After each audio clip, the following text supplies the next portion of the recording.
Who is the world's last superpower on this earth? Now you know that that topic is already going to generate controversy.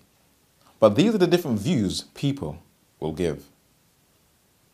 It is the international system of currency which determines the totality of life on this planet. The world is a college of corporations, inexorably determined by the immutable bylaws of business. The world is a business, Mr. Beale. There are many people who believe that the bankers control the world, and that every policy that exists on earth has to pass through their hands and through them alone. At one time, this was seen as conspiratorial, ideas compiled by fringe groups who are bitter against the globalists. But there might be a bit of truth to it, considering they do play a key role in the direction of the financial markets. Modern bankers have always meddled in world conflicts, even secretly siding with their so-called enemies. Others also fund countries that also fund terror groups. Energy-rich Qatar is a Gulf state that has been exposed for financing ISIS. But London's Barclays Bank has been shamed in financing Qatar during the 2008 financial crisis. And Barclays does have quite a dark record in profiting handsomely in very dark, shady deals. She is also in London's Canary Wharf, allowing her headquarters to be used for military training for the UK Army. But she is not alone. Banks like Citigroup and HSBC also meddle in wars, and the war in Iraq has been a corporate business venture from the beginning. From the start of the war in the 1990s, the banks froze Iraqi assets, but the intense violence has led many of these banks to now pull out of the region. They at first started to do business in 2003, but they seem to want to exit the country, and banks like HSBC, who have profited from the carnage, have also been linked to drug lords and terrorist groups, according to a Senate report. Goldman Sachs seems to have its tentacles everywhere, where its former employees have some of the top positions in many of the leading banks. It has meddled alongside Deutsche Bank in Kurdistan that has helped to fuel an oil war in that region that has led to a deep economic crisis. The United States war propaganda machine, Hollywood, has tried to cover a multitude of sins by giving their own cleverly digitally mastered account of the Benghazi crisis in Libya in North Africa. But the bankers played a central role in that conflict, and while the people suffer, it has created an Al-Qaeda infested state on Europe's borders. But the people who got their cut were Goldman Sachs, while a refugee crisis is creating cultural and ethnic strife in different parts of the world.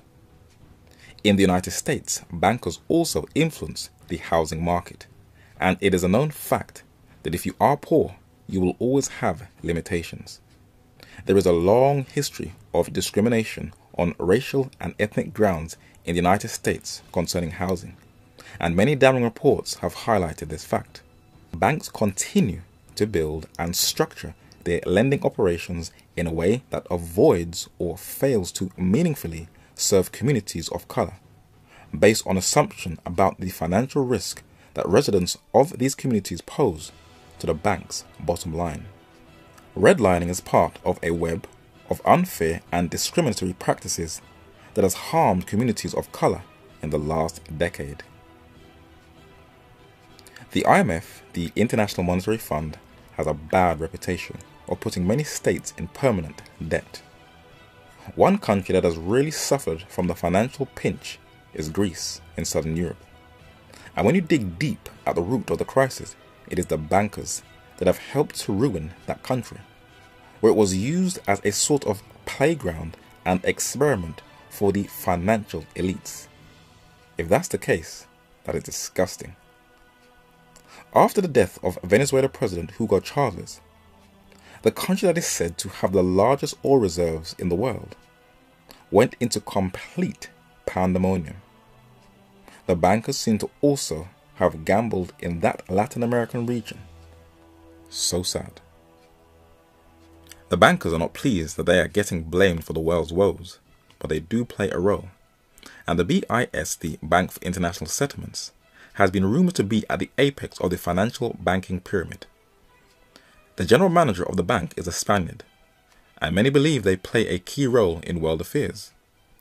But there is rumoured to be a secret elite in Wall Street who have an annual meeting and mock the downtrodden and the poor in the world, or the 99% of the world's population, who they view as nobodies, according to the reports of these articles. But Wall Street is not an empire. But there have been two prominent figures who have hinted that they are. The late Ezra Pound was a controversial figure. He was an expatriate American poet and critic, and when he was in a hospital in 1949 in Washington, D.C., he assigned a man to write a book on the Federal Reserve Bank, the late Eustace Mullins, who declared that the entire book was actually guided by Ezra Pound. But he was not the only one. The late Georgetown professor Carroll Quigley was privy to secret documents, and he shared with the public what he saw, and he documented in a 1,348-page book that he published in 1966 titled Tragedy and Hope. It is a long read, but it has a few gems, and Quigley said that central banks can change the quantity of money by influencing the credit policies of other banks. The powers of financial capitalism had another far-reaching aim, nothing less than to create a world system of financial control in private hands able to dominate the political system of each country and the economy of the world as a whole. The system was to be controlled in a feudalist fashion by the central banks of the world, acting in concert by secret agreements arrived at in the frequent private meeting and conferences. The apex of the system was to be the Bank of International Settlements in Basel, Switzerland, a private bank owned and controlled by the world's central banks, which were themselves private corporations. The growth of financial capitalism made possible a centralization of world economic control and a use of this power for the direct benefit of financiers and the indirect injury of all other economic groups. There are those who believe that it is actually the secret societies that run the world, where the most influential men in government and in banking who make critical decisions are a member of some dark secret elite group, and it is considered as a conspiracy theory. But primarily in the United States, influential men in high position are actually members of secret societies. And though it may be shocking to some, this is a long tradition that started with the Founding Fathers, where its first president, George Washington, during the Revolutionary Wars, to its presidents during the Cold War like Harry Truman, were members of a secret society. Some of these groups like Gim Ghul has a very dark figure as their emblem, looking very demonic indeed. I mean, why would you want to take a photo with a winged demon who looks strikingly similar to the oldest and most feared deity of ancient Babylon, Pazuzu, the deity who also makes an appearance in the 1973 film The Exorcist? But these secret societies have a wider program for their presence all over the United States of America. If you look at the costume and the attire of this secret society, the Knights of the Golden Circle, it looks strikingly similar to the attire of the Catholic fraternity called the Knights of Columbus, who former US President John F. Kennedy was a member of. But as you go through US campuses, especially the elite ones, fraternities and sororities have a lot of Roman Catholic imagery on their emblems, such as the Maltese Cross and the Papal Keys, where they look similar in their initiation rites to groups like the Sovereign Military Order of Malta, better known as the Knights of Malta. And there is a reason why these secret societies look strikingly similar to the Church of Rome. A brilliant educator on the role of education and how it influences and shapes society, Edward Alexander Sutherland, said that secret and open college fraternity organizations of America tend to break existing prejudice against the secret organizations of the papacy.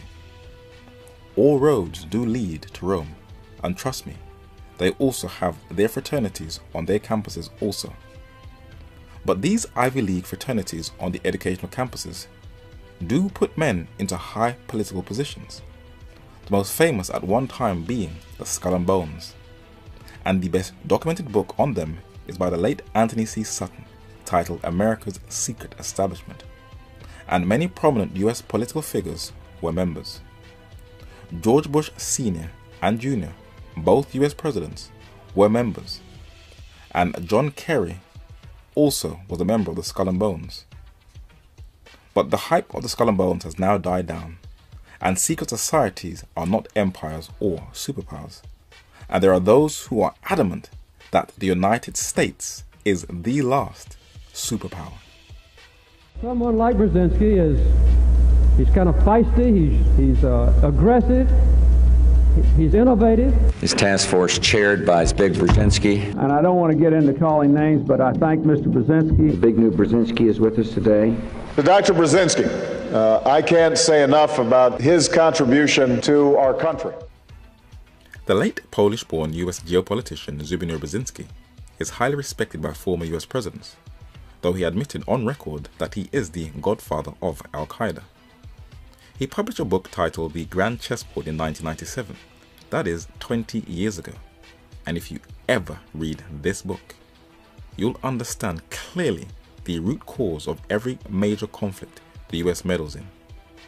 Their roles are to line the financial pockets of multinational and transnational corporations by controlling the natural resources throughout the world, especially in Eurasia, though the United States has oil reserves that are larger than Saudi Arabia and Russia. If you ever watched the US sitcom Dallas in the 70s and the 80s, the world was exposed to the US deep-rooted oil reserves. But Brzezinski said that America is not only the first, as well as the only truly global superpower, but it is also likely to be the very last. The United States has branded her culture all over the globe, from sports franchises to her monopoly of unhealthy fast food joints, to dominating the digital world via brands like Apple, where her stores have even made inroads into the Republic of China. The presidents are advised by men who also advised previous presidents, where the cycle of the system continues, and Donald Trump, a businessman, continues business as usual with the Saudis. Many were shocked that Trump was in bed with this deeply corrupted and hypocritical theocratic oil-rich state, but he is continuing a business tradition that started with President Franklin Delano Roosevelt and has continued unchanged by successive US presidents. The system is exactly the same, and each continues where the previous left off. The Saudis have adopted the Western Gregorian calendar, but she has one of the worst human rights records on earth. Not only does she kill people nearly every other day, as well as bankrolling terrorism, but women are deeply marginalized and they get lashes even if they are gang raped. But even though the UK government blatantly knows that it is funding terrorism on its own soil, they would prefer to keep it quiet from the public, where it still conducts business with the Saudi government, including also the Israelis. Trump was on a business trip for one reason only: for the top weapons contractors on earth, Boeing, Raytheon and Lockheed Martin, to secure a $10 billion deal. Remember, war is a business. And the official websites of these companies are very clear and explicit that their role was to do business in that Gulf state. There are those who believe that as America has the highest number of intelligence agencies and air bases all over the globe, she is a continuation of the Roman Empire that was founded by Caius Octavius better known as Augustus Caesar, and this is the reason why. Virgil, the famous poet of the Roman Empire, is famous for writing the most famous poems of Latin literature for Augustus Caesar. In two of his poems, he repeats a famous phrase at the end, Annu Coeptis, which some say was also dedicated to the god Jupiter.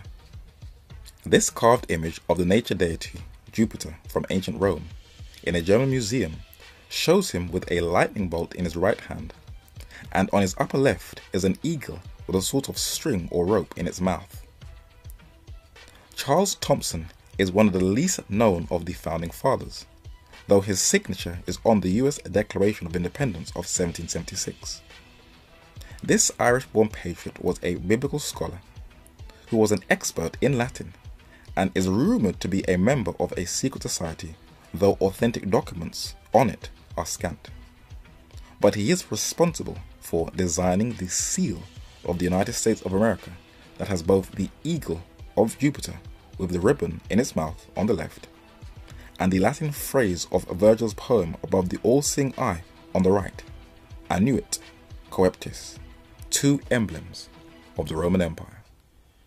This very rare book about the life of US architect John McShane records how he also tried to model the United States after ancient Rome. He designed the Jefferson Memorial after neoclassical architecture, with its 8 pillars and triangle in the front, covered with a dome on the top. But it is only an exact copy of the Pantheon from ancient Rome, that also has its dome covering at the top, and its 8 pillars and triangle in the front. One of the most powerful storytellers on earth is definitely Hollywood, that entertains the entire planet. In ancient Rome, they were also dominated by entertainment in the amphitheater, but it was a little different to the entertainment of today. Human lives at the gladiator shows were killed as a form of entertainment to appease the high number of spectators in the crowd. The entertainment today is strikingly similar, where we have a desire to see other human beings slaughtered on the screen. The difference is these actors can get up after the first take. But the world has become like the Roman arena, where we are trained to enjoy other human beings suffer and beaten to a pulp. And why don't we murmur or question it? Isn't it only just entertainment? The late American writer Kurt Vonnegut Jr. said that one of the few good things about modern times is that if you die horribly on television, you will not have died in vain. You will have entertained us. An advisor on the film set The Gladiator, in a question and answer in the New York Times, compared ancient Rome's amphitheater to modern-day entertainment, and said that the Roman arena catered to an instinct in human nature that is attracted by the suffering and bloodletting of others. And this is certainly an element that is deployed in the modern entertainment media. But America is still quite a young nation, a baby, less than 300 years old, and it is still attempting to create a utopian republic. But there is a power that is far older and is only second to the United States in its diplomatic contacts, though far more experienced, with the oldest State Department in existence. She is generally overlooked as a global power, and many will not label her as a superpower, but the last absolute monarchy on earth.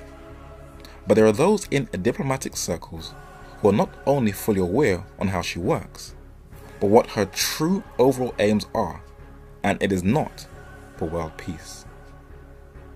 Mike Wallace, Ayn Rand, 225-1. I've practiced this all my life. Can I ask you to capsulize your philosophy? I'm opposed to all forms of control. I am for an absolute, laissez-faire, free, unregulated economy. Let me put it briefly. I'm for the separation of state and economics.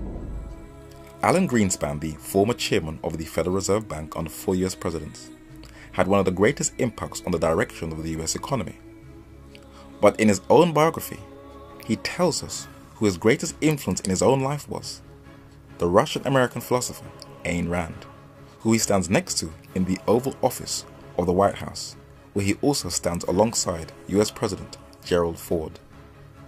Many know that Ayn Rand was a heathen of the heathens who was very opposed to religion. But she knew who the greatest threat to a separation of state and economics was.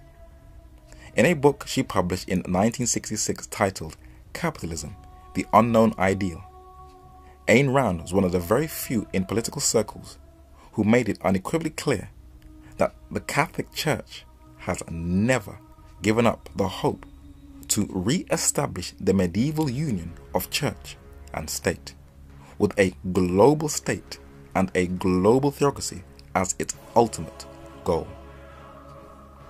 Today, most in the secular world and in the religious world are very ignorant to this fact. And instead of her being a threat to world peace, she is highly praised and glorified. Talk about the majesty, the area through which Donald Trump is going to be traveling with Melania. Well, he is going to see the very inner workings of the Vatican and sort of walk through these halls where the grandeur of the Vatican is on display. And then they will walk through that series of rooms, which is really a walk that's designed to give the head of state the sense of power and majesty and purpose of the Vatican City state. This is not, this is not meeting a celebrity. This is meeting a man who is the leader of 1.2 billion people, 1.2 billion Catholics around the world, who is quite arguably the most popular man in the world. I mean, Pope Francis has really changed the narrative of the Catholic Church in just 4 years. But there are those in diplomatic circles who were aware of what Ayn Rand was talking about. A telegram was sent from the Vatican to London's Foreign Office by a British envoy to the Vatican in 1947. It is now declassified and preserved so the public can have access to it in the National Archives in London. Here is a copy of the file, and as you carefully read it, you can tell why people will never be able to detect the Vatican as a global power. It was sent by the bespectacled British diplomat standing on the far right, Francis Osborne, where Monsignor Giovanni Montini, who later became Pope Paul VI, stands in the centre in a black hat.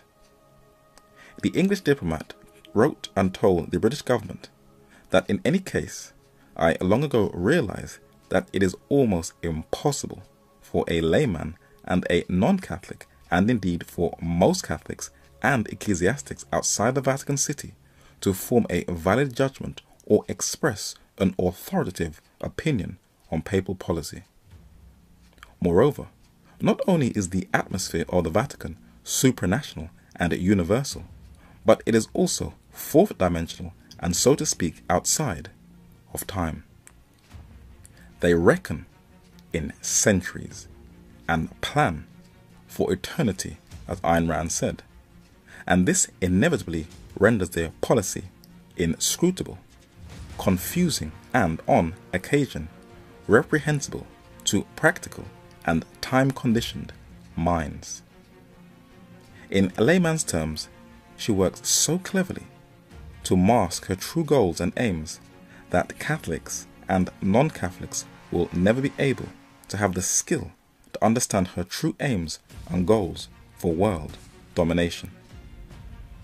A former Conservative member of the British Parliament detected the papacy's inner workings. His buried remains are in London's Kensal Green Cemetery. He held office as the Minister of Education, and the Right Honourable Lord Robert Montagu, the son of the Duke of Manchester, said, "The Roman Church is the largest secret society in the world, beside which Freemasonry is but a pygmy." These are the words of men and women who knew that the Vatican is patiently waiting to reinstall herself as a global theocracy, for she plans in centuries. Many do not find it believable that the Vatican holds any sway on international affairs.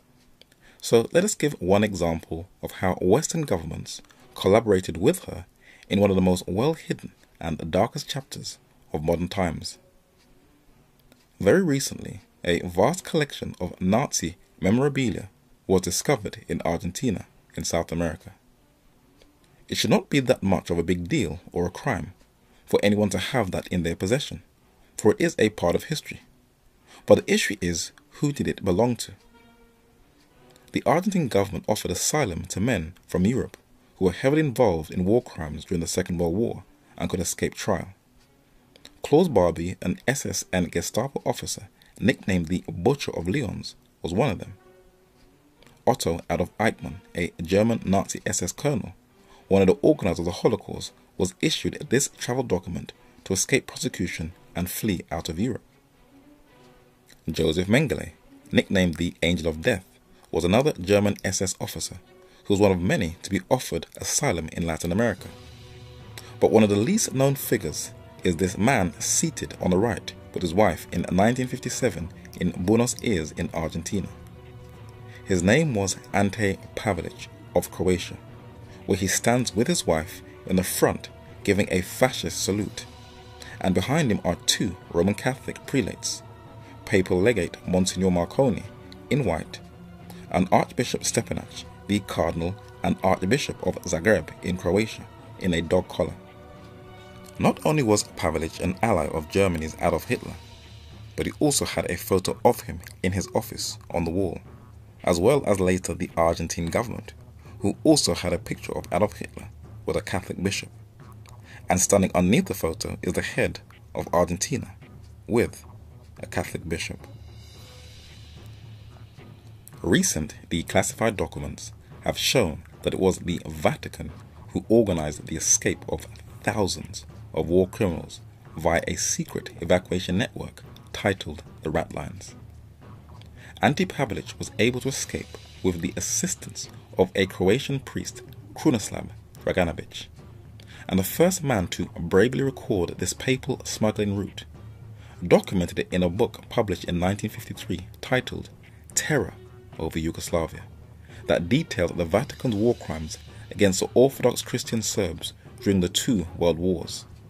And the late investigative journalist who worked for the British intelligence during the Second World War, Avram Manhattan, said that Pavelic had, in 1948, thanks again to Vatican help, managed to leave Europe. Supplied with false documents given in Rome on an International Red Cross passport, he went to another Catholic country harboring Nazi leaders, the Argentine. The false passport which had brought him to safety was furnished by another Catholic priest, a former Eustachi, Father Draganovic, residing in Rome. Priest Draganovic, to make sure that the former Catholic should reach Argentina safely, accompanied him personally as far as Buenos Aires. Manhattan, a number of years later, said that the USA and the Vatican had helped and shipped thousands of war criminals to Australia, Latin America, and indeed to the USA and Canada even before the war had ended. The intelligence agencies of France, Britain, Australia, Canada, Austria, West Germany, and Italy, as well as high Vatican officials, had then become involved in recruiting former Nazi war criminals. According to the Times of London, the US had classified the documents until now in order to protect Allied governments and the Vatican from embarrassing revelations in them. The following century, Yuki Goni, a US-born Argentine author who writes for the New York Times, the London Guardian, and Time magazine, reiterated what Manhattan said. He had access to the archives of the CIA, the Central Intelligence Agency, the International Red Cross, and London's National Archives. And in his fearless investigative journalism, he said in his 2002 book, The Real Odessa, that thousands of former Nazi, Rexist, Vichy, and Eustachi officials, some of them major criminals, others passive accomplices to crime, had to be clandestinely provided with aliases, travel documents, money, lodging, and a ticket to South America. It was only the Catholic Church that was able to braid the strands of such a gargantuan endeavor. Even the United States turned to the church to help it hide one of its own Nazis in South America in 1951.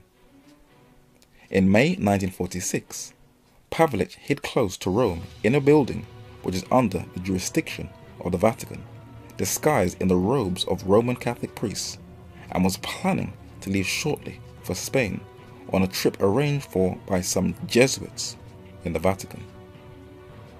Nervous negotiations between London and Washington had been underway. The Americans had certainly obtained enough information to proceed with Pavlich's arrest. But why didn't they proceed with it? Neither government wanted to embarrass the Vatican. So the Anglo-American alliance wanted to catch Croatian war criminal Ante Pavlich, but if they did, it would expose the Vatican's true nature of harboring war criminals. Interesting. The cautious opening of its post-war records by the Red Cross, American, Argentine, and Swiss archives provides a full picture of the Catholic Church's conscious involvement in securing sanctuary for war criminals. We have taken a brief look at the papacy from a political, current affairs perspective. Now let us review it from a prophetic perspective. Prophecy is like a compass that has guided God's people through the ages to strengthen their faith in God and in His Word, and to reassure them that God has not abandoned them, and to show them events hundreds and even thousands of years before they happen, and to prepare them for eternity. But it is also to be shared with the world, not from a condemning, argumentative, rigid, I am better than you approach, but by being very balanced with a sincere love with those you are sharing it with, and giving them a choice whether they will accept or reject. The book of Daniel was once a ladybird book that was given to children to read, very different to modern VeggieTales. This was one of the narrator's first books, and there is a beauty about this book that sets it apart from all other books. The nations today are very angry, and civilians are venting out their frustrations when an opportunity arises. They are seeing the injustices that are committed by those who are in power, abusing the vulnerable on the earth while the rich are getting even more richer, and the divide widens each and every year, and it is angering people. And even though men like WikiLeaks' Julian Assange and NSA whistleblower Edward Snowden have highlighted what governments are really doing behind closed doors, though the data is helpful, people are coming to terms and facing the reality that there will be absolutely no reversing of the post 9/11 draconian policies that have been incorporated into every government on this earth.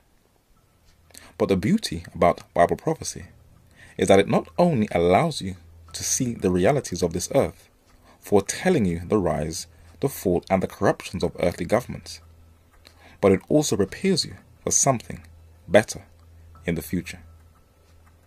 In Daniel chapter 7 and verse 18, it reads that, "But the saints of the Most High shall take the kingdom and possess the kingdom." How long? Forever, even forever and ever. Look at the words highlighted in red. Who will they inherit this future eternal kingdom on earth under? Revelation chapter 11 and verse 15 reads, "And the seventh angel sounded, and there were great voices in heaven, saying, The kingdoms of this world are become the kingdoms of our Lord and of His Christ, and He shall reign." How long? Forever and ever. Though many would like to be a part of that future bliss, we have to face the realities of the kingdoms of this world, and also the daily struggles we have to deal with in our own lives. And the book of Daniel, written in the late 7th to the 6th century BC, under divine inspiration, foretold of the rise and fall of successive world empires. Medo-Persia in Western Asia, modern-day Iran, can be rightly described as the world's first empire that spread throughout Asia and into parts of Europe and into parts of Africa. And to use the prophetic language of Daniel, I saw the ram pushing westward and northward and southward, clearly showing that this power was coming from the east. And the prophecy explains that the ram which thou sawest having 2 horns are the kings of Media and Persia. And this was written in the 3rd year of the last Neo-Babylonian monarch, Belshazzar.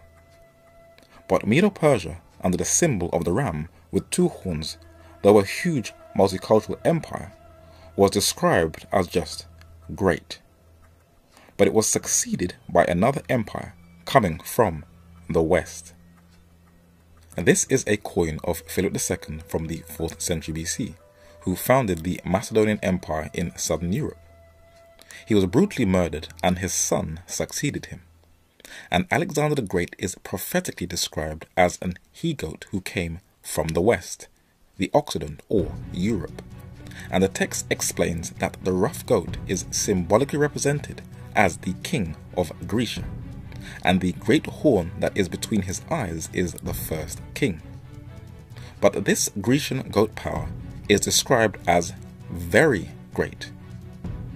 Greece is succeeded by the last power on earth mentioned in the prophecy, that is, a little horn, which, unlike Medo-Persia, who was great, and Greece, who was very great, is described in Daniel chapter 8 and verse 9 as exceeding great. Eberhard II, Archbishop of Salzburg, was a 13th century Roman Catholic German bishop. He was one of the first high officials at a synod in Regensburg in either 1240 or 1241 AD to call the Pope of Rome and the papacy the son of perdition, the Antichrist, and the little horn of Daniel, and the clergy he called the priests of Babylon. Now please take note, though he was not the first, it was by a Roman Catholic bishop before the Reformation. At Oxford University in England, still one of the most renowned places of learning in the world, the following century, a man nicknamed the Evangelical Doctor was to come to the same conclusion.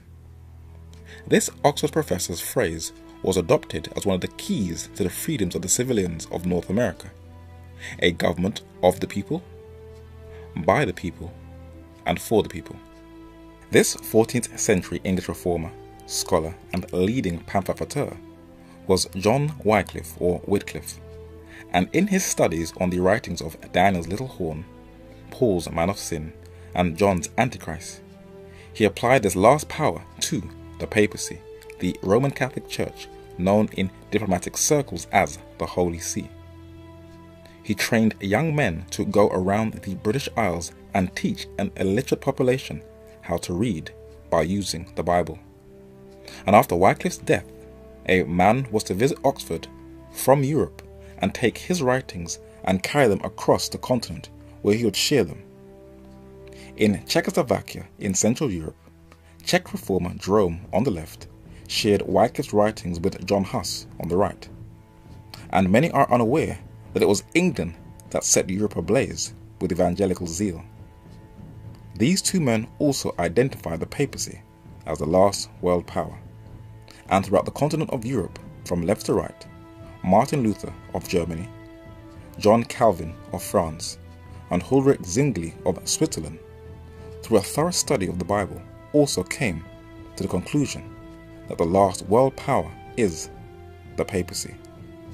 And this was one of the main drives that catapulted the Reformation. But Papal Rome was not happy that she was losing half of her empire on the continent of Europe. So a Spanish soldier priest raised up a spiritual militia who attempted to completely counteract the Reformation. Who are they? These two men from Latin America are members of an order called the Society of Jesus. Though that's their title, their philosophy cannot be traced to Jesus but to Aristotle, the 4th century Greek philosopher and tutor to the first horn of the he-goat, Alexander the Great. This order's founder fused Aristotle's philosophy into his religious system, and their humanist manifesto that dominates their seminaries, the Ratio Sudorium, is modeled after Aristotle's Nicomachean Ethics. The Protestants gave a name to this order of men, and they went to the 4th book of the Bible in Numbers chapter 26 and verse 44. And the name has stuck ever since, the Jesuits, which means levelers. And even in dictionaries right up until the 20th century, when you looked up the word Jesuit, a common word occurs, deceitful. But now they are being highly praised. One of America's most prominent activists has died. Father Daniel Berrigan, along with his brother Philip, was vehement in his opposition to the Vietnam War in the 1960s and all wars fought by the U.S. in the decades since. Berrigan most recently supported the Occupy Wall Street movement. Father Daniel Berrigan was 94. Daniel Berrigan was praised in eulogies by Jesuit publications. But this Jesuit priest was also lamented in the Los Angeles Times. Even alternative media like Global Research and others like The Intercept lamented this opponent of the Vietnam War. And other journals like the New York Times, the New Yorker, the Huffington Post, Al Jazeera, the Financial Times, the Times of London, the Daily Mail, and the Economist described him as blessed are the peacemakers, the Telegraph, Fox News, and he is described by the Guardian of London and the BBC as opposing the Vietnam War. But very few are aware that the Jesuits appear in many different fronts. While one appears as opposing a war, another is behind the scenes supporting the war.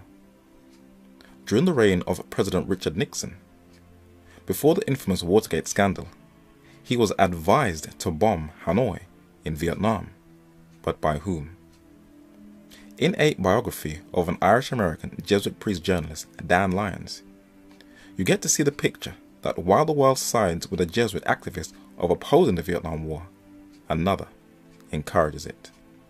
In 1966, Richard M. Nixon, then a man in no official capacity, spent a few hours talking to Father Lyons, a native of Seattle and a widely known priest journalist, when both were in Taipei.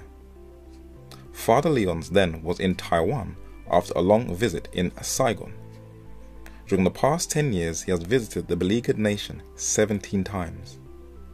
Haiphong Harbor should be closed by mining or bombing, the Jesuit priest told the future president. That's precisely what Mr. Nixon did in the spring of 1972. The Jesuits are very clever indeed and cover their tracks very well.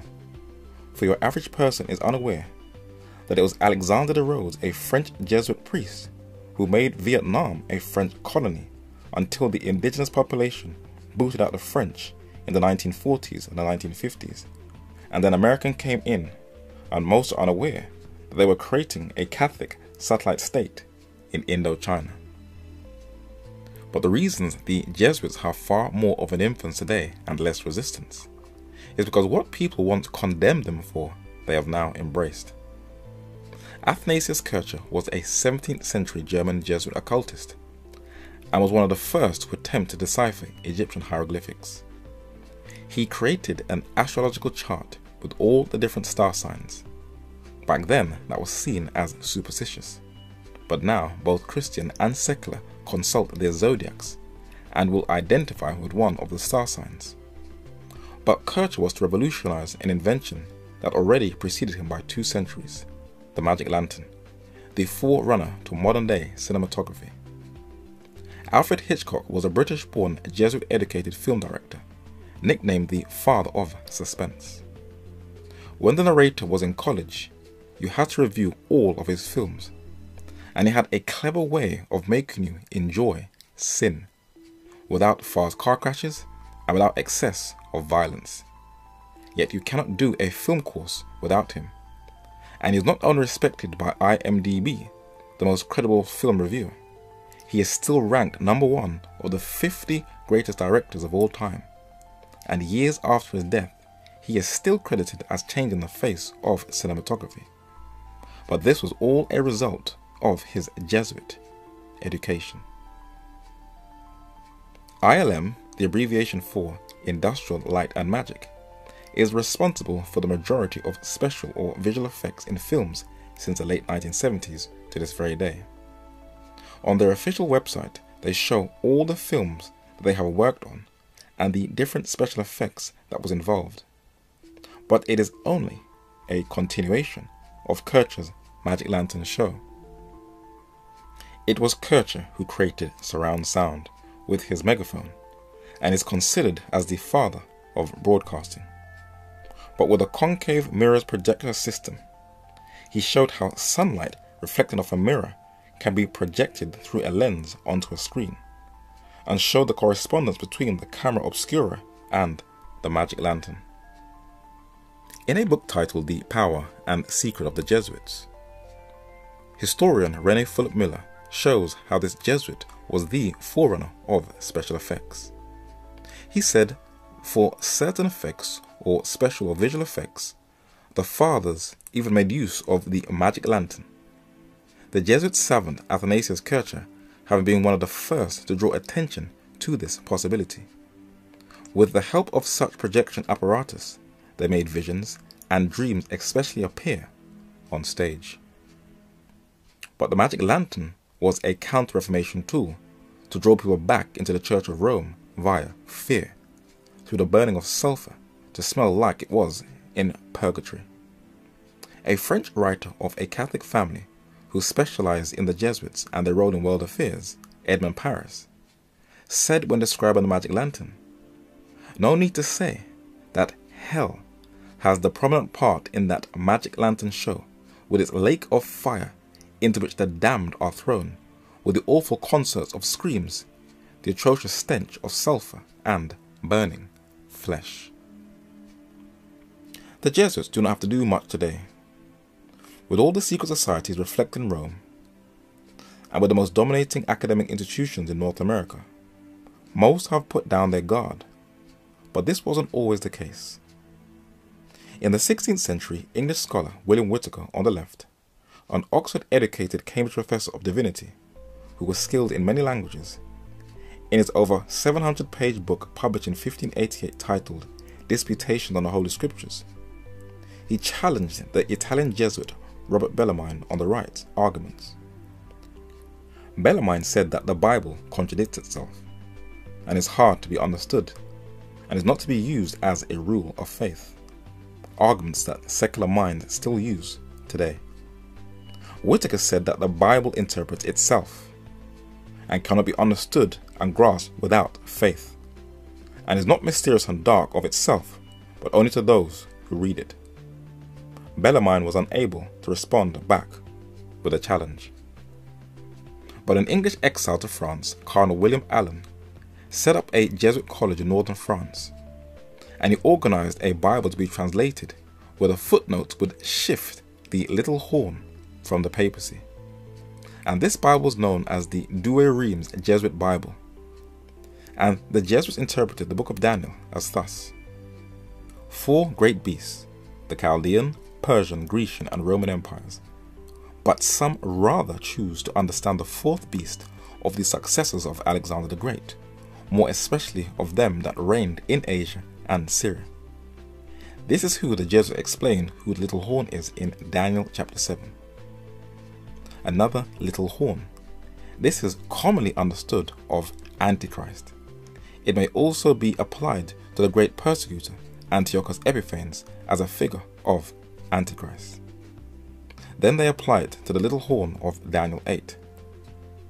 A little horn, Antiochus Epiphanes, a descendant of Seleucus. He grew against the south and the east by his victories over the kings of Egypt and Armenia, and against the strength that is against Jerusalem and the people of God. Now, when observing the succession of world empires, Medo-Persia is great, Greece is very great, but the little horn is exceeding great. Now, if you were to ask your average person, have they ever heard of Antiochus Epiphanes? They would probably look at you with a quiet response. Do you know why? Because he was not exceeding great. If he was, then everyone would know who he is. But in London, England, a Bible scholar dealt with that Jesuit answer neatly with tact and skill. He was an 18th century Cambridge educated prophetic scholar. He wasn't on point on every single thing, But Thomas Newton, the rector of St. Paul's, whose body is buried in St. Paul's Cathedral, knew that the last world power was not Antiochus Epiphanes, but Papal Rome. And this is what he said in his dissertation on the prophecies. The little horn continues, verses 21, 22, and 26, to reign till the second coming of Christ in glory. But Antiochus Epiphanes died about 164 years before his first coming in the flesh. These are all further arguments to prove that the fourth beast must needs signify the Roman Empire, and that the 10 horns represent the 10 kingdoms into which that empire was divided, so therefore we must look for the little horn among them, nowhere else. He nailed it. But there is a reason why the current Jesuit general doesn't really worry at all about modern Protestantism, because the Jesuits have shaped their worldview via the Counter-Reformation's prophetic interpretation.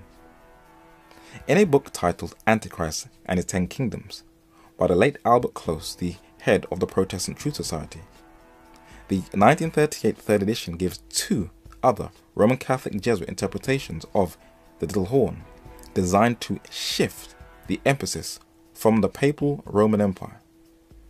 It reads that Reverend G.S. Hitchcock, Doctor of Sacred Scripture, Rome, in his pamphlet The Beast and the Little Horn, page 7, says, "The futurist school, founded by the Jesuit Ribera in 1591, looks for Antichrist, Babylon, and a rebuilt temple in Jerusalem at the end of the Christian dispensation.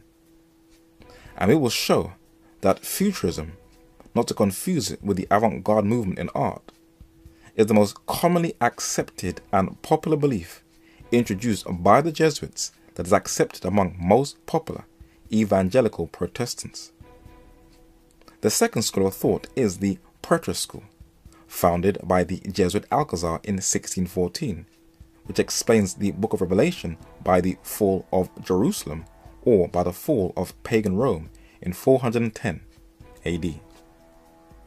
So the Vatican, who plans her global conquest in terms of centuries, in an attempt to remove anyone detecting the scent that she is the little horn, the last world power, she introduced 2 more schools of prophetic interpretation, and sadly, they have become successful. Louis de Alcazar, a Jesuit, introduced the Preterist school of prophetic interpretation that claimed that all Bible prophecies have been fulfilled in the past with either the fall and destruction of Jerusalem or the fall of the pagan Roman Empire in the 5th century AD. It was first embraced from left to right by Hugo Grotius, a Dutch Protestant jurist, statesman, philologist, poet, and theologian, Jacques Bossuet, a French Roman Catholic bishop, and Johann Gottfried Eichhorn, the German biblical scholar and Orientalist who coined the phrase higher criticism. There were many others, but they were followed by Moses Stewart, an American biblical scholar and professor of Andover Theological Seminary, Samuel Lee, an English Orientalist and Cambridge professor, and Anglican convert to Catholicism, Cardinal Henry Edward Manning, the Archbishop of Westminster. So this is how successful the Jesuits have been in just one view of prophetic interpretation, by shaping their worldview via the Preterist school. But today, it is like the entire world believes that Islam is the world's last evil power, by the clever narrative that is sold to the public by the media. Sadly, they are all deceived. The he-goat came from the west, and the little horn came out of that western power. So it is the powers in the west who will have the dominant role. The entire banking and financial market is dominated by the west. The biggest media monopolies that influences and shapes people's worldview is from the west. Who controls the food monopolies on earth? Monsanto is trying to dominate and control the seed market with their GM foods. But the West still dominates the food market on the planet and control that market. The highest weapon suppliers on earth, as already shown, are in the West, and they are supplying them to the oil-rich countries in the Gulf. That is creating even more tension. But there are pro-Israeli Christians who believe that the little horn is describing Islam. In a magazine titled Israel Today, the October 2002 edition, it's amazing how the emphasis shifts from Rome. It reads, "When comparing the 4 beasts of Daniel, the 4th is more dreadful than the others. Their interpretations are based on just guesswork. But from one of the 4 horns will arise a small horn that will lead a war against the holy ones, the people of Israel." Sounds very similar to the Douay Jesuit Bible interpretation.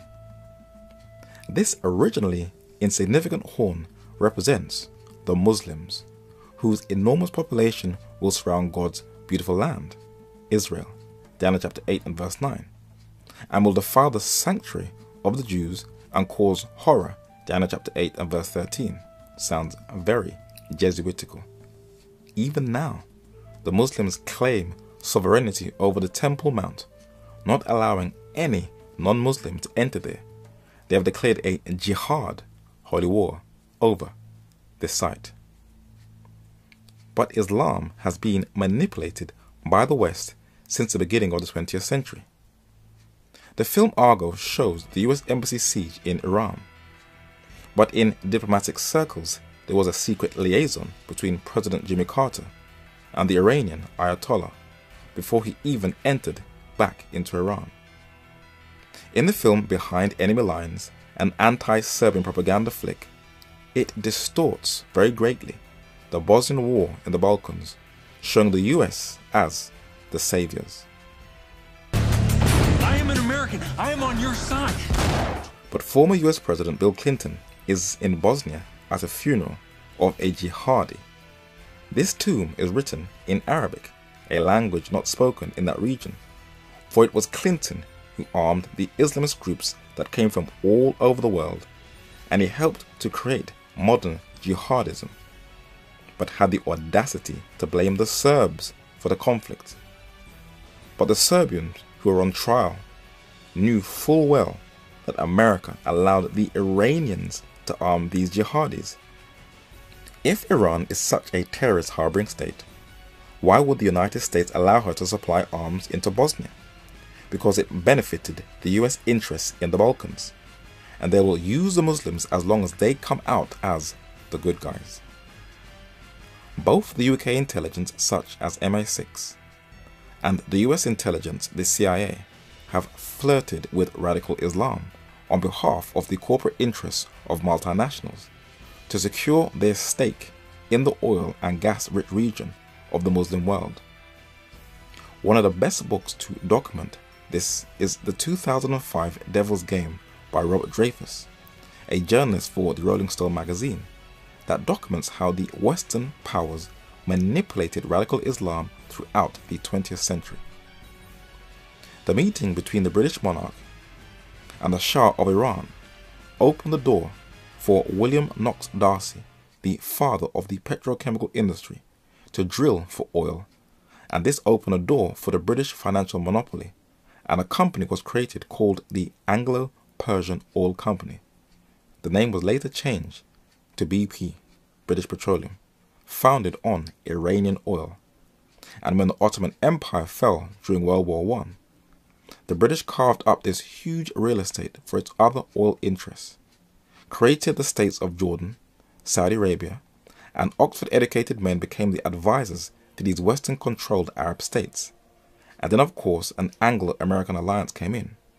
But what were the results? Robert Dreyfuss said that in Egypt in 1928, a young Islamic scholar named Hassan al-Banna founded the Muslim Brotherhood with a grant from England's Suez Canal.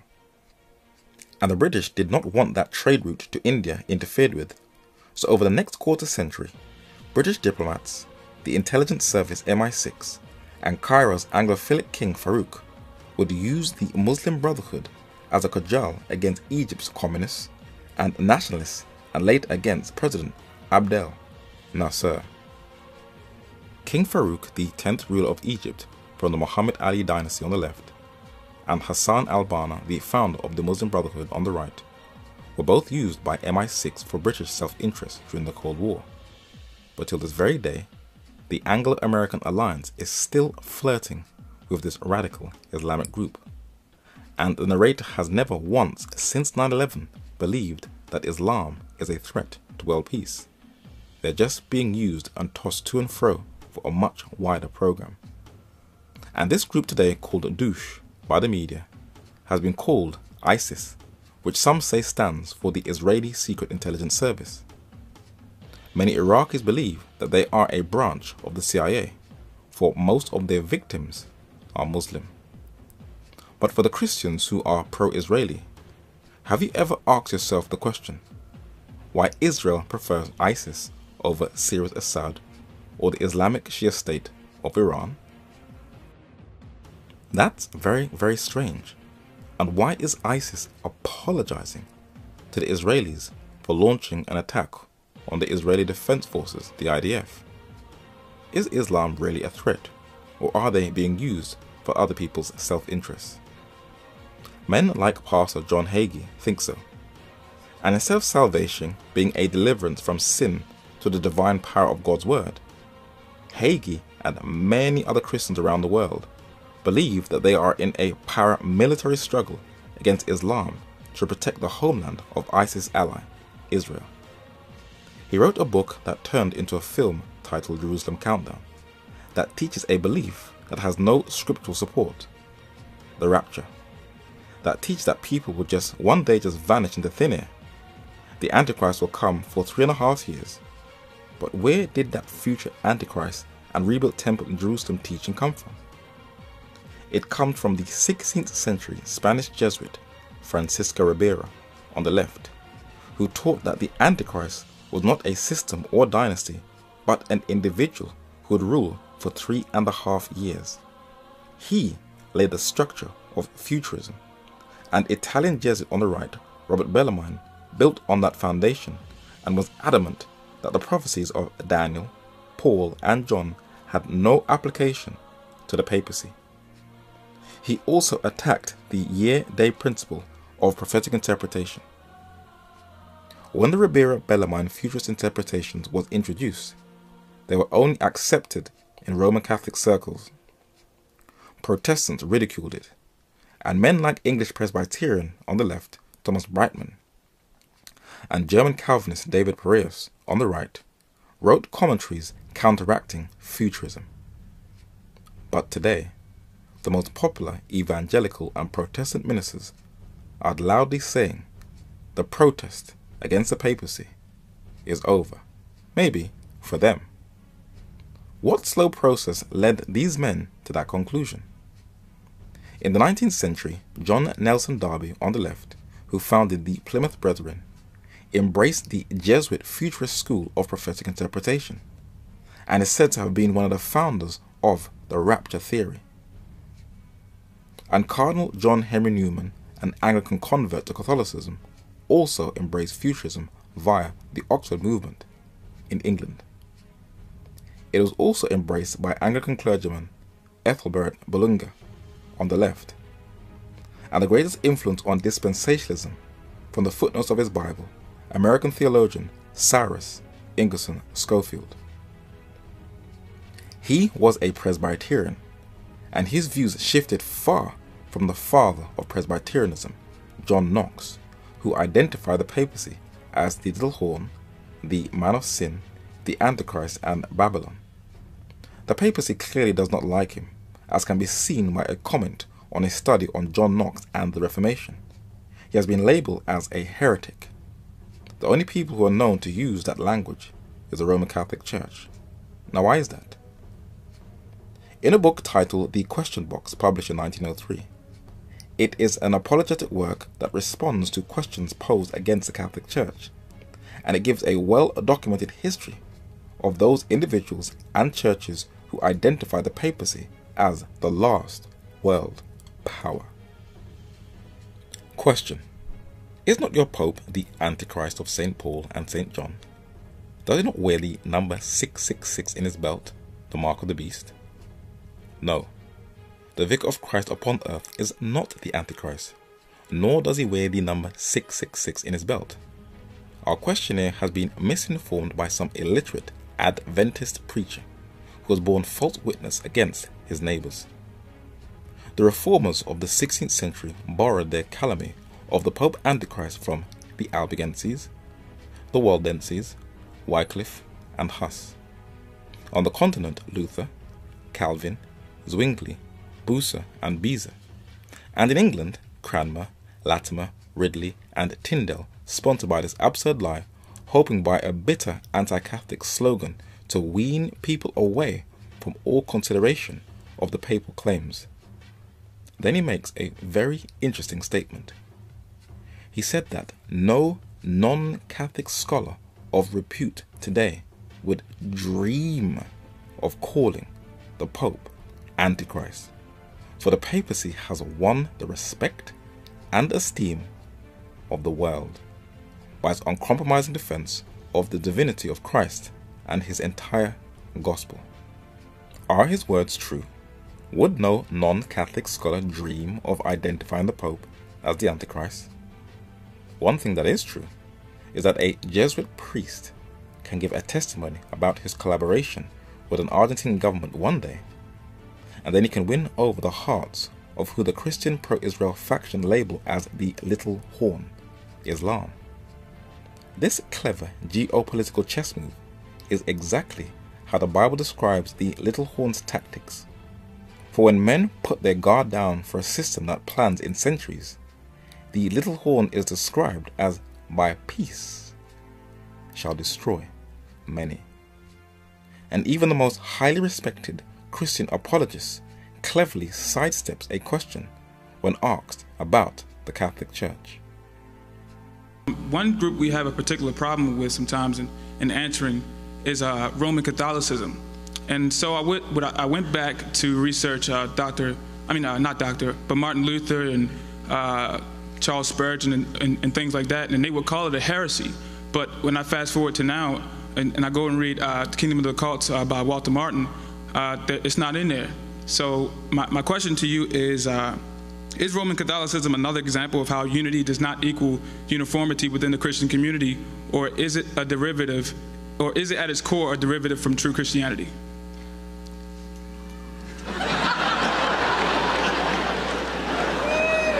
Walter, I actually, as you probably know, went on and became the general editor of Walter Martin's book. So in the last 7 or 8 years, that book. My answer to you is very simple. You follow Christ as best you know how, as revealed in the Word of God, and serve Him and love Him and honor Him with your life and your heart and in your walk. And that's what you preach to others as well. God will be the ultimate judge of what groups went wrong in which direction. I have a hard enough time dictating whether my family has been right in every way, leave alone historic 500-600 years of denominations.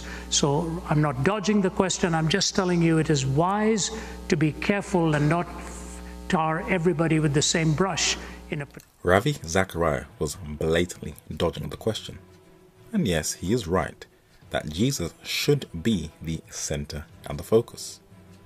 But the narrator has learned over the years that when an individual is revered in church circles, and when you want to retain that popularity and enjoy the rush of huge packed crowds in an auditorium, you will run away from identifying the last power, the Little Horn, the Antichrist, the man of sin, and the whore of Babylon as the papacy.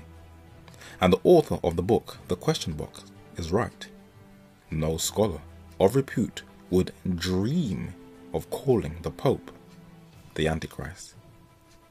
But what the book doesn't tell you is that the Roman Catholic Church, when it did rule Europe, murdered those who identified her as the last world power. In 16th century England, from left to right, Hugh Latimer, Nicholas Ridley, and Thomas Cranmer were burned alive for identifying the papacy as the last world power. An English exile on the continent, William Tyndale, was strangled, then burnt for the exact same thing. John Wycliffe's bones were dug up, burnt, then thrown into a river. Now that's hate.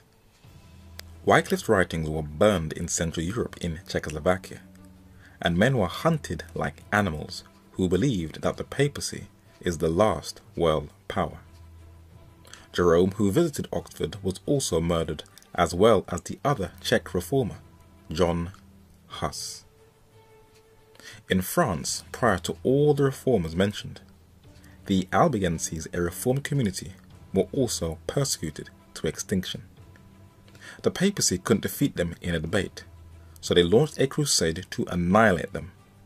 And just like the Balkan Wars in Bosnia, where the papacy tweeted history and painted the Serbian people as terrorists, today the papacy has revisionists who are in panels to rewrite history, cleverly deleting her ethnic cleansing program throughout Europe. Let us give an example. In London's Victoria and Albert Museum, there is a copy of a book that has now been labelled as anti-Catholic state propaganda. John Foxe wrote a book about the martyrs from the Apostolic Age up to his time in the 16th century, and this is how he described the Albigenses. The Albigenses were a people of the Reformed religion, who inhabited the country of Albi. They were condemned on account of their religion in the Council of Lateran by order of Pope Alexander III. 4 centuries later, the revisionists in the 1973 edition of the Encyclopaedia Britannica restructured history and gave a papal view of this reformed people. Albigenses. The name derived from the city of Albi, and listen to how they described them. A heretical sect in southern France in the 12th and 13th centuries, against which a crusade was launched in 1209. If you do not study the issues of Europe's past, fake news, torture, no free speech and surveillance, you will not see how it is all being repeated over again, this time on a global scale. The Albigenses were not the only one to feel the wrath of Rome. At London's Houses of Parliament in the grounds is a statue of one of the most controversial figures of English history, Oliver Cromwell, who temporarily turned England into a Commonwealth. His Secretary of State, John Milton, wrote a poem in remembrance of a community in Italy called the Israel of the Alps, the Vaudois or the Waldenses. Cromwell and Milton had a meeting to collect funds all over England and throughout Europe to compensate this Christian community who were almost ethnically cleansed from off the face of the earth in the famous 1655 Easter Massacre, where neither age, gender, nor rank was spared. In a book titled The Protector, probably one of the most balanced works on the life of Oliver Cromwell, this Swiss Protestant historian and minister records the lengths Cromwell's government went to aid this community who identified Papal Rome as the last world power. On the 3rd of June 1655, sad tidings reached England from Piedmont and filled all Protestant hearts with sorrow, particularly that heart which beat strongest for the cause of the gospel. The descendants of the Waldenses, these great evangelists of the Middle Ages, were living peaceably in the valleys of Lucerne, Barossa and St. Martin, between Piedmont and Savoy. This very year a persecution broke out against them with inconceivable violence, the natural result of the desire to convert the heretics, occasioned by the Great Jubilee of 1650. The Protector, who is Oliver Cromwell, sent them £2,000 from his own purse, and Milton was employed to address letters to all the Protestant states of Europe, to the kings of Sweden and Denmark, to the United Princes of Holland, to the reformed cantons of Switzerland, and to the several churches of Germany and France. He wrote with his own hand to the French king, to Cardinal Mazarin, and to the Duke of Savoy. Finally, he appointed a day of fasting and humiliation, and a general collection all over England. The contribution amounted to just over £37,000, a very large sum for that period. In the meanwhile, the Protector sent Samuel Morland to the Duke of Savoy with a letter, and money was forwarded to the Waldenses through the hand of the banker, Mr. James Tronchin. Sir Samuel Morland was a 17th century English mathematician, spy, and inventor. This diplomat was sent as an envoy to the Waldenses Valley in Italy, and he not only recorded the horrors of the massacres this evangelical church went through, he also recorded their beliefs, where this medieval church identified who was the last world power. The book concerning the Antichrist is extant in an old manuscript which containeth many sermons of the Bardas, collected in the year 1120, and therefore written before Waldo. Antichrist, or Babylon, or the fourth beast, or the whore, or the man of sin, the son of perdition. This was a position that was a century before Catholic Bishop Eberhard II, and 2 centuries before John Wycliffe. So men have identified the papacy as the last power for almost a millennia. It is not new. But they teach the Antichrist, that man of sin, does sit in the temple of God, that is, in the church of whom the prophets and Christ and his apostles foretold, admonishing all the godly to beware of him and his errors, and not suffer themselves to be drawn aside from the truth. So this was their position on the last world power, and as the document makes very clear, it was not the French merchant Peter Waldo who founded that church. It existed before he was even on the scene. But others, centuries later, were to come to the same conclusion. In West Street in central London, once stood a church, and on it has a plaque with the name of 2 brothers, John and Charles Wesley. Charles was the hymn writer, but inside the grounds of the Museum of London, there is a plaque of the more famous of the 2, John Wesley. He has a statue in the grounds of St. Paul's Cathedral, and outside of his own Methodist church that he built. And in his famous notes on the New Testament, published in the 1700s, he identified who was the last world power. Daniel's 4th beast is the Roman monarchy, from the beginning of it till the thrones are set. This, therefore, comprises both the apocalyptic beast and the woman and many other things. The Pope is, in an emphatical sense, the man of sin, as he increases all manner of sin above measure. The name of Antichrist was appropriated to that grand adversary of Christ, the man of sin. If you were to go onto a search engine and type the words "The Papacy is the Antichrist" by J.A. Wiley, and click the book that is at the top of the results of the search engine, you will get a free PDF where Wiley continues from John Wesley and the Waldenses.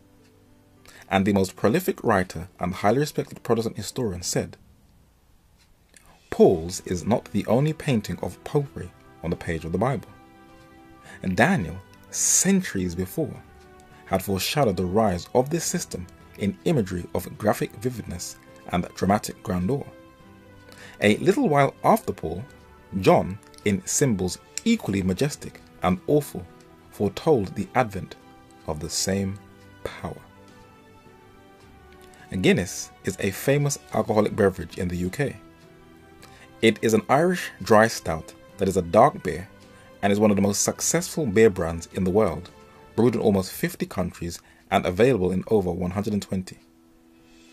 It was founded by an Irish brewer, Arthur Guinness, of the Guinness Brewery business and family, where he became an entrepreneur and philanthropist.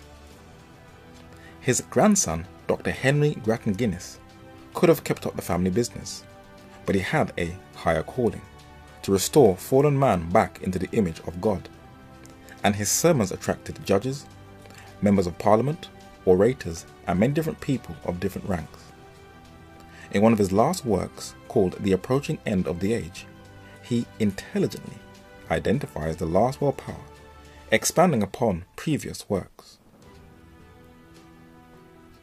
The book of Daniel is one of the fullest revelations of the future contained in the Bible. It is unequaled for the variety and minuteness of its historical detail and for its breadth of range, both chronological and geographical. The circumstances connected with the origin of the papacy fulfill then the indication of the prophecy. The Babylonian harlot is represented as enthroned upon many waters, which are nations and peoples. She governs the beast and his 10 horns, and so unites a civil and religious supremacy. Now this is one of the most striking characteristics of the Church of Rome, and that church only. The man of sin is the succession of the Roman pontiffs, who for more than 12 centuries governed papal Europe, who ranked as temporal sovereigns and united under their sway the kingdoms of Western Christendom. In Daniel's vision, the power in question is represented as a horn of the Roman beast, a little horn. We have looked at the Historicist school of prophetic interpretation that has been around for almost 1,000 years, that identifies the papacy as the last world power, where even those in political and diplomatic circles have said that she is patiently waiting for the right time to regain global control. But to close off this study, and to make it super tight, let us give a clear scriptural description of the man of sin, the Antichrist, and Mystery Babylon. Let us take a look at the Greek words anti and Christ. Little children, that is John addressing the church, it is the last time, and as ye have heard, so they were already being made aware of it, that Antichrist shall come. Even now are there many Antichrists. So it was already developing in the apostolic age in the early church, whereby we know that it is the last time. But it tells us where the Antichrist system was developed from. They went out from us, but they were not of us, not true Christians. If they had been of us, they would no doubt have continued with us. But they went out that they might be made manifest that they were not all of us. A recurrent word appears 5 times, us, which shows that the Antichrist comes from within inside of the church. The text continues. Who is a liar but he that denieth that Jesus is the Christ? He is Antichrist, that denieth the Father and the Son. Now the word Antichrist means to usurp or take the place of Christ. And one of the most credible authorities on this topic was the 19th century Scottish historian James Aitken Wylie. He gives the clearest description and study on it in his booklet titled The Antichrist.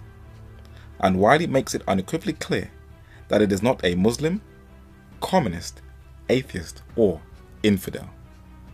The Apostle John, speaking of the great apostasy to arise, where, in Christendom, calls it the Antichrist.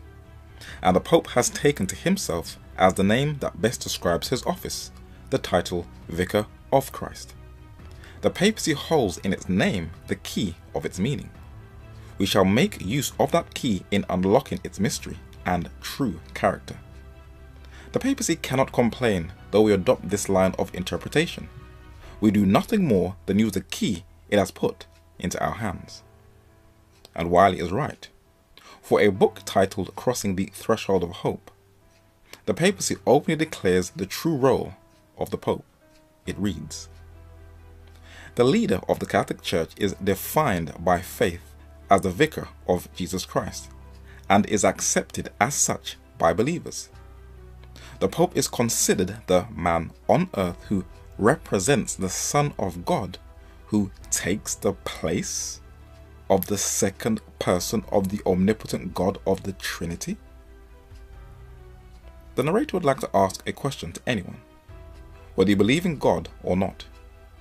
Do you see this man as taking the place of the second person within the Godhead? It continues.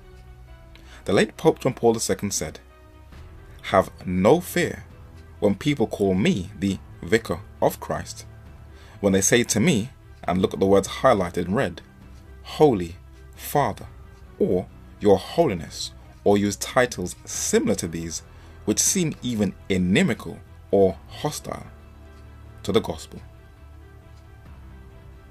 Now, the only being in the universe who is titled Holy Father is the Ancient of Days, or God the Father, for this is how Jesus addressed him in his last prayer before the crucifixion in John chapter 17 and verse 11. And any human being who calls themselves the Holy Father is declaring that they take the place of God, the Antichrist. Jesus in 1 Peter chapter 5 and verse 4 is addressed or titled as the Chief Shepherd. And though pastors or preachers are addressed as shepherds to oversee the flock or the church, Jesus alone is the Chief Shepherd. The popes declare themselves infallible, unquestionable authorities who are answerable to no earthly authorities or tribunals. The papal government is governed by canon law, and when you read this bulky mandate, you get a picture of the papal government and how it works. A portion of Canon 1404 reads, "The Roman Pontiff, to whom the words Primus Seders apply, cannot be judged on earth by any human power. The Pope is the supreme judge in the Church, and only God may judge him." Canon 749 says, "In virtue of his office, the Supreme Pontiff is infallible in his teachings when," and listen to how he is titled, as Chief Shepherd and Teacher of all Christ's faithful, with the duty of strengthening his brethren in the faith, he proclaims by definitive act a doctrine to be held concerning faith or morals. So the Pope titles himself as the Holy Father and the Chief Shepherd, or the Vicar of Christ. Therefore, he qualifies as the biblical Antichrist. Guy Fawkes was a Catholic terrorist who attempted to blow up the Houses of Parliament, and has been turned, sadly, into a global icon for anarchy. But what would have happened if he would have been successful? Then there would have been no 1611 translation of the authorized version of the Bible, better known as the King James Bible. For when the translators wrote the Epistle Dedicatory, they declared that one of the reasons it was written was to counteract the man of sin, the Pope, who had no interest in letting people read the Bible for themselves, so they couldn't identify who the papacy is. The scripture warns, "Let no man deceive you by any means, for that day shall not come." And when you read the preceding verses, it's talking about the second coming of Christ. "Except there come a falling away first, an apostasy, and that will open the door for that man of sin to be revealed." And how does it describe him? It describes him as the son of perdition. The only person who is described as the son of perdition is Judas in John chapter 17 and verse 12, where he outwardly professed Christ, then secretly betrayed Christ by kissing him in the garden. In a book titled The Approaching End of the Age, Dr. Henry Grattan Guinness describes the man of sin.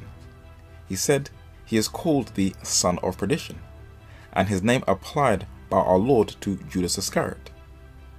The traitor would prepare us to find the man of sin, the Antichrist, not in some openly and avowedly infidel power, but in a professedly Christian one. The son of perdition was an apostate disciple who betrayed his Lord with a kiss of seeming reverence and affection. This name would lead us to expect that a Judas character will attach to the great apostasy and its head, and lead us therefore to look for it in the professing Christian church, the sphere in which Paul indeed distinctly states that it will be revealed. The text continues, "Who opposeth and exalteth himself above all that is called God or that is worshipped, so that he, as God, sitteth in the temple of God, showing himself that he is God." This is a description of the papacy in a religious setting in the temple of God. But Daniel describes it in its political or monarchical setting with the exact same description, but as a king in Daniel chapter 8 and verse 25, and Daniel chapter 11 and verse 36, who, listen to the description, magnifies himself. And this was how these Christians almost a millennia ago were able to connect the dots, unlike the modern day prophetic expositors. They lack spiritual insight. The letter to the Thessalonian church continues. Remember you not that when I was yet with you, I told you these things, and now ye know what withholdeth, that he might be revealed in his time.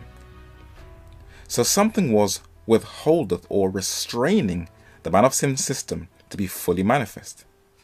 Remember, the letter was written to the Thessalonians, and when Paul paid a visit to the Thessalonians in Acts chapter 17 verses 1 and 7, the Thessalonians knew that the only thing that was blocking the man of sin, the son of perdition, was Caesar, or the Roman emperors that governed the Roman Empire, and it was them who were withholding the mystery of iniquity system to be fully manifest.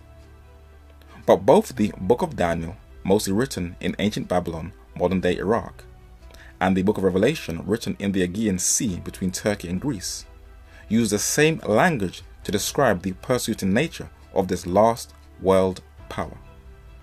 Daniel chapter 7 and verse 21 and Revelation chapter 13 and verse 7 describes it as making war with the saints. In the book of Daniel, it is described as a political monarchical power. In Daniel chapter 7 and verse 17 and Daniel chapter 7 and verse 23, where it is symbolized as a beast. In the book of Revelation, a church is symbolically described as a woman, where there is either a corrupt church like Jezebel in Revelation chapter 2 and verse 20, or a pure church in Revelation chapter 12. John in Revelation chapter 17 and verse 3 shows its political position as a beast from Daniel and its religious position from Paul, and shows a woman riding a beast, a religio-political power. Thomas J. Rees, a highly respected U.S. Jesuit priest, verifies this passage of the Holy Scriptures in Revelation chapter 17 and verse 3, and he published a book in the late 1990s titled Inside the Vatican. And the narrator will lead it to the viewer's own discretion and conclusion if this system qualifies for that last world power in Revelation chapter 17. The Holy See is a unique organization because it pursues spiritual and secular goals at an international level. Its organizational complexity arises from the fact that the Pope plays many roles in order to fulfill these goals. He is the Bishop of Rome, head of the College of Bishops, a religious system, a woman. As monarch of Vatican City, a king or a beast, a 108.7-acre independent state with fewer than 500 citizens, the Pope is a civil chief of state like any other monarch of a small state recognized under international law. She is also described as Mystery, Babylon the Great, the mother of harlots and abominations of the earth. She is a continuation of the system in the Orient, for ancient Babylon lied on literal waters, the Euphrates. Papal Babylon lies on spiritual waters, that is, peoples, multitudes, nations, and tongues. The Lord told the people of old to come out of literal Babylon. The Lord tells us today to come out of spiritual Babylon. Ancient Babylon had a literal fall, overthrown by the Medes and Persians. Modern Babylon has a moral spiritual fall via its depth of internal corruption. But they are both described as having a golden cup, are rich with treasures beyond measure, and they're both described as a high, pompous, egocentric woman.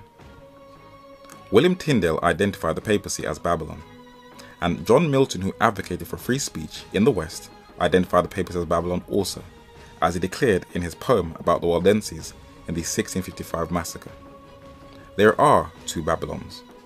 One was once in the Orient in the East, and the other is in the Occident in the West.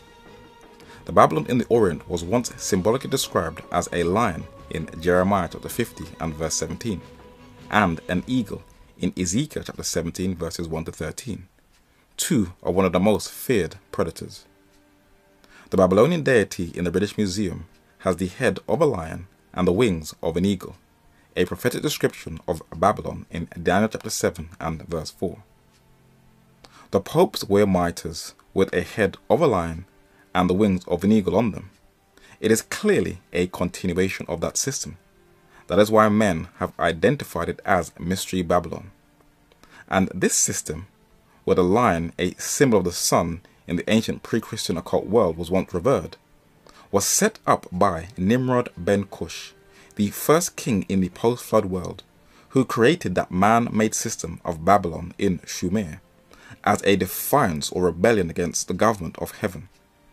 And though he has been dead for thousands of years, the very attire that men wore in homage to him, the fish mitre, is still adorned by the religious hierarchy of the papacy. And this is why men, through an intricate study of the Word of God, identify the papacy as the little horn, the Antichrist, the man of sin, and Mystery Babylon, the last world power who is still attempting to restore the Roman Empire. There is a beauty about Bible prophecy. If it is studied with patience, tact, skill, and with divine aid, you will get to see the bigger picture, that there is a God in heaven who does have an interest in his creation and has not abandoned them, not willing that any should perish, but that all should come to repentance. It is not always easy to share the works of darkness and spiritual wickedness in high places, but you have to show people the realities of what is going on this earth, then they can choose where their eternal destiny lies. As the narrator always encourages, please research for yourself everything in this study, and if life is spared, for tomorrow is not promised to any one of us, we will continue in these studies on the book of Daniel.